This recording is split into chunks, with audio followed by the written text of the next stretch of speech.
Itu yang menyebabkan orang merasa kok nggak adil gitu ya. Partai-partai politik yang koruptor itu justru yang memecah belah bangsa, memecah belah keadilan tuh. Kok bukan mereka yang dibubarin? Kan itu logika publik gampang aja kan. Hal semacam itu. Nanti pemerintah bilang ya itu soal lain. Oh itu sama aja, itu kan disebutin dasar pembubaran FPI adalah karena FPI bertentangan dengan Pancasila. Sila kemana? Sila pertama, apakah FPI tidak berketuhanan yang Maha Esa? Sila kedua, kemanusiaan beradab, apakah FPI tidak membantu proses-proses kemanusiaan dalam bencana segala macam, dan seterusnya. Sila kelima, keadilan sosial, apakah FPI tidak membagi-bagi bansos atas sumbangan dia sendiri. Jadi kan mesti ditunjukkan. Kalau sekedar ngomong tidak sesuai dengan Pancasila, yang mana sila? Seluruh sila itu dilakukan oleh FPI justru kan. Nah itu soalnya. Terus nanti apalagi macam-macam akan dibuat oleh pemerintah.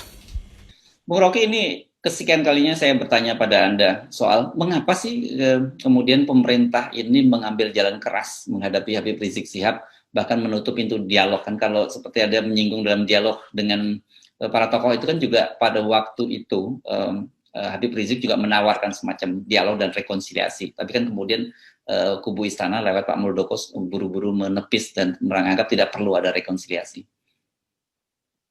Di dalam teori sosiologi kontemporer atau political economy, kita tahu bahwa proses deepening, di dalam teori namanya deepening, itu pendalaman investasi, pendalaman kapital, pembentukan kapital baru, itu harus didampingi oleh pengendalian politik. Itu doktrinnya begitu tuh.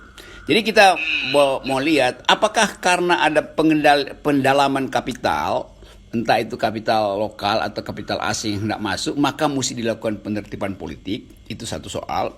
Atau sebaliknya, karena diperlukan jaminan stabilitas, maka pengendalian dilakukan untuk dipamerkan pada pemodal bahwa ini aman itu.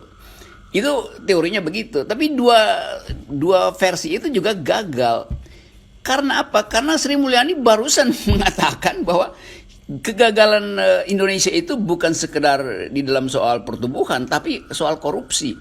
Jadi investor yang mau masuk ke Indonesia, dia pertama-tama menginginkan ada stabilitas. Karena itu mesti ditunjukkan ada pengganggu, maka kenalah FPI, seolah-olah disebut pengganggu tuh.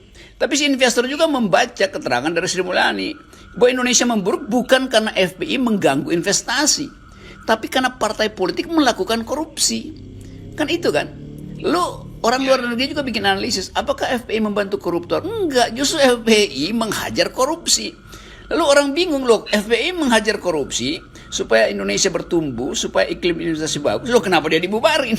Kan ini benar-benar absurd di dalam cara berpikir rejim tuh. Gila itu. Oke.